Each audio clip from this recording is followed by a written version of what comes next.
Hello friends, आप सभी का स्वागत है आपके अपने यूट्यूब चैनल स्टडी आले पर।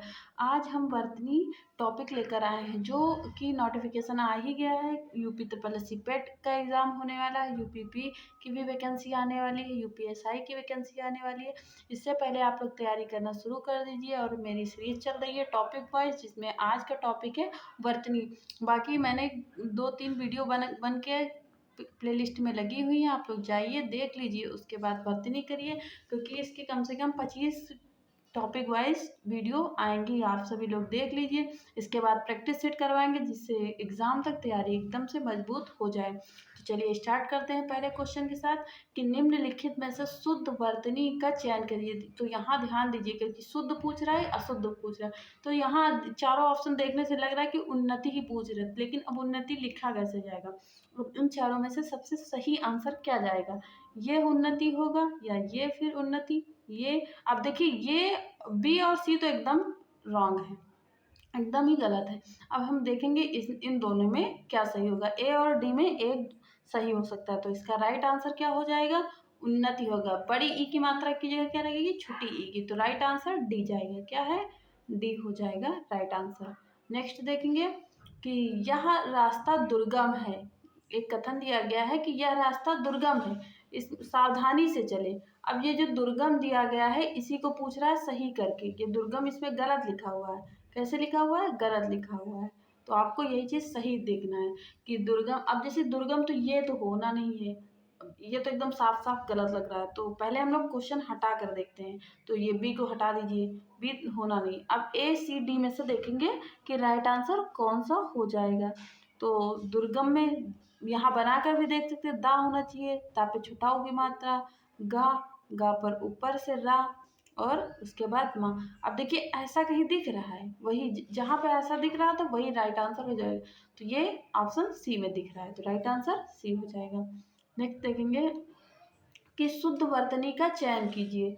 शुद्ध वर्तनी का चयन करना है तो अन्वेषण या अन्वेषणम या अन्वेषण अन्वेषण, तो इसका राइट आंसर क्या हो जाएगा शुद्ध वर्तनी का? तो चलिए यहाँ भी लिख कर हम पहले चेक करेंगे, उसके बाद मिला लेंगे। तो क्या होना चाहिए? छोटा आ, फिर आधा ना, उसके बाद क्या होगा? वाह पे ए की मात्रा, शा, षटकोण वाला सा, पेड़ा। अब देखिए ऐसा कहीं दिख रहा है, अगर ऐसा किस ऑप्शन में दिख रहा है? तो ऑप्शन ए में दिख रहा है, तो राइट आंसर ए हो जाएगा। नेक्स्ट देखेंगे कि शुद्ध, अब यहाँ भी शुद्ध वर्तनी को चयन करना है। यहाँ जानवी दी गई है, क्या है? जानवी। अब जानवी कैसे लिखते हैं? इसका राइट आंसर क्या हो जाएगा? ऑप्शन ए, ऑप्शन बी, या सी, या डी। तो इसका राइट आंसर क्या हो जाएगा फ्रेंड्स? इसका राइट आंसर जानवी, सी हो जाएगा। क्या हो जाएगा? सी, ऑप्शन सी हो जाएगा। नेक्स्ट देखेंगे कि शुद्ध वर्तनी का चयन कीजिए। अब यहाँ भी, अब जब वर्तनी ही चयन करनी है तो वर्तनी चयन करते हैं। अधोपतन, आदिपतन, अधापतन, अधोपतन। तो इसमें राइट आंसर क्या हो जाएगा? इसका राइट आंसर अधपतन हो जाएगा, यानी यहाँ पे ये बीच बीच में विसर्ग लगेगा। चलिए नेक्स्ट देखेंगे कि शुद्ध वर्तनी का चयन कीजिए। अब यहाँ सृष्टि का करना है। अब सृष्टि, ये सही, ये सही, ये सही, कौन सा सृष्टि सही हो सकता है? तो इसका राइट आंसर, ये तो काफी इजी लग रहा है क्वेश्चन, क्योंकि सब में स्रा है और ये होना ही नहीं है स्रा। तो इसका राइट आंसर क्या हो जाएगा? ऑप्शन सी हो जाएगा। चलिए हम देखेंगे प्रश्न नंबर 7 देखेंगे। और 30, हमेशा 30 प्रश्नों की प्रैक्टिस करवाएंगे हम। 30 प्रश्न हर उसमें होंगे। जैसे आज वर्तनी है तो वर्तनी के टोटल कितने प्रश्न होंगे? 30 प्रश्न। हर एक टॉपिक्स के 30 प्रश्न आएंगे। तो देखेंगे यहाँ कृप होगा या कृपा होगा या कृपा होगा या कृपा। राइट आंसर क्या हो जाएगा इसका? तो राइट आंसर हो जाएगा ऑप्शन डी। क्या है? कृपा, ऐसे लिखा जाएगा। देख लीजिए वर्तनी से 2-3 क्वेश्चन आ जाते हैं, आना ही आना रहता है उनको। चलिए देखते हैं, शुद्ध वर्तनी का चयन कीजिए। यानी तहसीलदारी, तहसीलीदारी, तहसीलीदारी या तहसीलदारी। तो इसका राइट आंसर क्या हो जाएगा? इसका राइट आंसर ऑप्शन ए हो जाएगा, तहसीलदारी होती है, तहसीलदारी। ठीक है। अब नेक्स्ट देखेंगे प्रश्न नंबर 9 कि शुद्ध वर्तनी का चयन करनी है। तो अपकीर्त हो जाएगा, अपकीर्ति हो जाएगा, अपकीर्त हो जाएगा, अपकीर्ति। इन चारों में से राइट आंसर क्या हो जाएगा? तो राइट आंसर ऑप्शन बी हो जाएगा। अपकीर्ति क्या हो जाएगा? का पे छुट्टी की मात्रा, का पे बड़ी की मात्रा और ता पे छुट्टी की मात्रा। शुद्ध वर्तनी का चयन इसमें भी करना। देखिए 6 लिखा गया है, क्या 6 लिखा गया है शब्दों में, तो शब्दों में 6 कैसे लिखेंगे, कौन सा सही होगा? तो इसका राइट आंसर क्या हो जाएगा? इसका राइट आंसर ऑप्शन ए हो जाएगा। अच्छा ऐसे लिखते हैं विसर्ग लगा के। नेक्स्ट देखेंगे कि तरुण, तरुण सही होगा या तरुण या तरुण तरुण। तो तरुण तरुण तो होगा नहीं, यानी कि रॉन्ग हो गए, सी और डी पहले ही गलत हो गए। अब तरुण देखिए रा में एक ऐसे होता है और दूसरे में ये छोटा उ मतलब ऐसे हो जाता है, तो इन दोनों में आपको बताना है कि कौन सही है। तो इसका राइट आंसर क्या हो जाएगा? तरुण, यानी कि रा में छोटा ऊ लगेगा, ये वाला लगेगा, जहाँ ये रहेगा वही राइट होगा। चलिए अब नेक्स्ट क्वेश्चन देखेंगे कि शुद्ध वर्तनी का चयन करें। अब कुमुदनी लिखने के लिए आया है शुद्ध वर्तनी में, तो कुमुदनी कैसे लिखेंगे? चलिए यहाँ साइड में लिख कर देख लेते हैं, फिर मिला लेते हैं। तो का रहेगा, का पर छोटा ऊ की मात्रा, उसके बाद माँ, माँ पर भी छोटा ऊ की मात्रा, दा पर क्या रहेगा? छोटी ई की मात्रा और ना पे बड़ी ई की मात्रा। अब देखिए ऐसा कहीं कहीं मिलता जुलता दिख रहा है, जो दिख रहा है तो वही आंसर हो जाएगा। देखिए यहाँ दोनों तो सही है, लेकिन यहाँ मात्रा ही नहीं, तो ये रॉन्ग हो जाएगा। यहाँ देखिए यहाँ भी दा पे छोटाऊ की मात्रा लगनी नहीं है, दा पे छोटाऊ की मात्रा लगनी नहीं है, तो राइट आंसर सी हो जाएगा। चलिए अब देखेंगे प्रश्न नंबर 13। अब बर्तन दिया है, तो बर्तन तो काफ़ी इजी हो जाता है, अब लेकिन कंफ्यूज भी कर देगा, सी और डी में कंफ्यूजन हो सकती है, तो इसका राइट आंसर क्या हो जाएगा? इसका राइट आंसर डी हो जाएगा। बर्तन 4 अक्षर के शब्द बन जाएंगे। आगे देखेंगे कि प्रतिष्ठा या प्रतिष्ठा, प्रतिष्ठा, प्रतिष्ठा, तो सी डी तो रॉन्ग हो जाएंगे क्योंकि प्रतिष्ठा होगा नहीं। आगे देखेंगे कि ठा लगेगा या टा लगेगा, दोनों में सेम है लेकिन बस अंतर इतना ही है। अब ठा लगेगा या टा, तो प्रतिष्ठा होता है ना कि प्रतिष्ठा होता है। क्या होता है? ठा, ठा लगेगा। फ्रेंड्स याद रखिएगा। शुद्ध वर्तनी का चयन कीजिए। अब क्या क्या है यहाँ शुद्ध वर्तनी में? मृत्युंजय, मृत्युंजय, मृत्युंजय, मृत्युंजय। तो यहाँ पे देखते हैं सही कौन सा हो सकता है, तो इसका राइट आंसर क्या हो जाएगा? मृत्युंजय। क्या हो जाएगा? सी हो जाएगा, मृत्युंजय हो जाएगा। नेक्स्ट है कि शुद्ध वर्तनी का चयन कीजिए जिसमें से अस्पृश्यता देखना है, तो ये तो गलत हो जाएगा क्योंकि पा पे ऐसा लगना चाहिए, ना कि ऐसे वाला लगेगा नहीं, ऐसे लगेगा।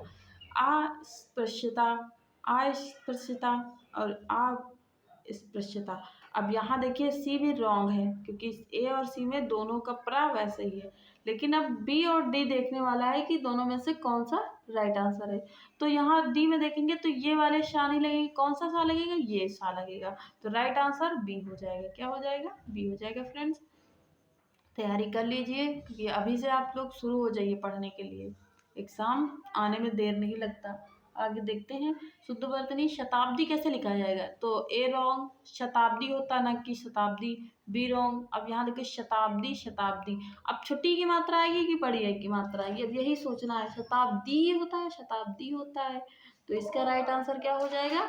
इसका राइट आंसर शताब्दी होता है ना कि शताब्दी होता है, राइट आंसर डी हो जाएगा, यानी कि बड़ी की मात्रा होगी। अब देखेंगे कौन सा शुद्ध वर्तनी है। त्रिदोष होता है, त्रिदोष होता है, त्रिदोष है, त्रयोदोष, तो इसमें से क्या राइट आंसर हो जाएगा? 18 का राइट आंसर क्या होगा? त्रा होगा। पहली बात बी और सी कट जाएगा, त्रि, और त्रिदोष नहीं, ये वाला शा लगेगा, सा इसमें ये वाला लगेगा। ठीक है, चलते हैं आगे देखते हैं कि शुद्ध वर्तनी का चयन फिर से करना है आपको। उद्योगीकरण होगा, औद्योगिकीकरण, औद्योगिकीकरण, औद्योगिकीकरण। अब यहाँ पे देखिए सब सेम जैसा लग रहा है, लेकिन ए तो हम काट ही देंगे, ए क्या हो जाएगा? ए रॉन्ग हो जाएगा। क्या? क्योंकि ओ छोटा है ही नहीं, छोटा वो होना नहीं चाहिए। ठीक है, तो इसका राइट आंसर बी हो जाएगा। क्या हो जाएगा? बी हो जाएगा। नेक्स्ट है कि शुद्ध वर्तनी का चयन कीजिए। प्रश्न नंबर 20 देखेंगे कि परिणति होता है, परिणति, परिणति या परिणित होता है, तो इसका राइट आंसर देखेंगे। इसका राइट आंसर क्या हो जाएगा? इसका राइट आंसर ऑप्शन ए हो जाएगा, परिणति होता है। दोनों में छोटी की मात्रा होंगी। आगे देखिएगा अब स्थाई या स्थाई, स्थाई या स्थाई। अब देखिए बड़ी ई आएगी या छोटी ई, या मात्रा में या फिर मात्राएं लगेंगी। अब इसका राइट आंसर क्या हो जाएगा? इसका राइट आंसर स्थाई यानी कि बी राइट आंसर हो जाएगा। बी क्या है? राइट आंसर हो जाएगा। नेक्स्ट देखेंगे कि शुद्ध वर्तनी का चयन करिए जल्दी। अब जल्दी क्या है? जल्दी होना नहीं है, जल्दी जल्दी, ये भी रॉन्ग ये भी wrong. Right answer B, option B हो जाएगा। अब देखेंगे प्राक्कलन, जैसे कोई बुक उक लेते हैं तो पहले क्या आता है? प्रकथन आता है ना। तो प्रकथन, तो कहीं प्रकथन लिखा है डबल का, हाँ ठीक है, डबल का था। यहाँ पे क्या है? बड़ा की मात्रा नहीं है, यहाँ बड़ा की मात्रा तो आधा का नहीं है यहाँ, तो ये और ये दोनों रॉन्ग ही हो जाएंगे। अब ए बी में से देखेंगे, ए बी में से क्या सही है? तो यहाँ क्या होगा? ए राइट आंसर, क्योंकि यहाँ बड़ा की मात्रा नहीं, इसलिए ये भी रॉन्ग हो जाएगा। आगे देखेंगे प्रश्न नंबर 24 पे आ गए हैं फ्रेंड्स। देख लीजिए 30 प्रश्न होके रहेंगे। कितने प्रश्न? 30 प्रश्न। हर एक टाइप में 30 प्रश्नों की सीरीज आएगी। तो शुद्ध वर्तनी का चयन करना है, क्षेत्र या क्षेत्र, क्षेत्र या क्षेत्र। तो इसका राइट आंसर क्या हो जाएगा? 24 का क्षेत्र हो जाएगा। क्या हो जाएगा? क्षेत्र हो जाएगा। और शुद्ध, यहाँ रासायनिक का शुद्ध वर्तनी चयन करना है, तो रासायनिक होता है या रासायनिक, रासायनिक और रासायनिक, तो यानी सी डी तो ऐसे ही गलत लिख रहे हैं, रासायनिक होता नहीं, रासायनिक नहीं होता है। अब रासायनिक होगा या रासायनिक होगा? ए बी में से क्या क्या राइट आंसर जाएगा? तो बी क्या हो जाएगा? रासायनिक होता है, यानी बड़ा की मात्रा रा पर भी होनी चाहिए। शुद्ध वर्तनी का चयन करना है, प्रतिवादी या प्रतिवादी या प्रतिवादी, प्रतिवादी। तो यहाँ पे बड़ी की मात्रा तो होनी नहीं, तो बी और डी होगा नहीं, ठीक है, बी और डी होगा नहीं। तो राइट आंसर क्या हो जाएगा? ऑप्शन ए हो जाएगा, प्रतिवादी। और यहाँ पे बड़ी की होनी चाहिए थी, तो इसलिए ये भी रॉन्ग हो जाएगा। प्रश्न नंबर 27 देखेंगे कि शुद्ध वर्तनी का चयन करना है, द्वंद्व। द्वंद्व कैसे लिखा जाएगा? ए गलत है देखते ही। अब इन तीनों में से चेक करना है कि द्वंद्व कौन सा सही होगा। 27 का, तो 27 का राइट आंसर क्या हो जाएगा? बी हो जाएगा। ये भी नहीं है, ये भी नहीं है, और देखिए यहाँ पे, यहाँ दोनों जगह नहीं लगता है, ठीक है, और यहाँ लगा नहीं है, तो फिर राइट आंसर क्या हो जाएगा? ये लगेगा, क्योंकि वह भी लगना जरूरी है। शुद्ध वर्तनी का चयन करिए, तो उत्सव कैसे लिखा जाएगा? उत्सव तो होता नहीं है, 28 रॉन्ग। उत्सव, अब देखिए उत्सव बड़ा होगा नहीं, अब उत्सव होगा या उत्सव उत्सव होगा, तो ये तो इसका राइट आंसर बी जाएगा, एकदम राइट है। आगे देखेंगे कि निर्देशन का क्या होगा? निर्देशन जो शब्द है, इसकी शुद्ध वर्तनी क्या होगी? निर्देशन, निर्दर्शन, निर्दर्शन या निर्दर्शन। तो राइट आंसर क्या हो जाएगा इन चारों में से? तो फ्रेंड्स राइट आंसर हो जाएगा ऑप्शन बी हो जाएगा, निदर्शन। क्या हो जाएगा? निदर्शन। शुद्ध वर्तनी का चयन कीजिए, तो ज्येष्ठ होता है या ज्येष्ठ होता है या जेठ होता है, ज्येष्ठ होता है। तो इस क्वेश्चन का राइट आंसर क्या होगा? ऑप्शन डी राइट आंसर हो जाएगा। क्या होगा? ज्येष्ठ होता है। तो फ्रेंड्स मेरी वीडियो कैसी लगी है? वीडियो को लाइक करिएगा और चैनल को सब्सक्राइब करिए, और कमेंट करके बताइए कि आपको वीडियो कैसी लगी मेरी, और अपने फ्रेंडों में भी शेयर कर दीजिएगा। देखिए टॉपिक वाइज सीरीज ला रही हूँ, कम से कम 25 वीडियो आएंगे जिसमें 30 क्वेश्चन होंगे। तो आप समझ लीजिए कि 25 को अगर 30 कर देंगे तो कितने टोटल 500 क्वेश्चन हम करवाने वाले हैं इस सीरीज में, ठीक है। 11:15 पे मेरी क्लास होती है, आप लोग जुड़ना मत भूलिएगा, क्योंकि 500 क्वेश्चन हो जाएंगे। 25 वीडियो देख लीजिए, आपका बहुत सारा टॉपिक वाइज 30 प्रश्न कंप्लीट हो रहे हैं, और उन क्वेश्चन को ला रही हूँ जो एग्जाम में इम्पोर्टेंट करते हैं, कई बार पूछे गए हैं। कितने बार? कई बार। तो फ्रेंड्स मेरे चैनल को सब्सक्राइब कर दीजिएगा। Thanks for watching, thank you.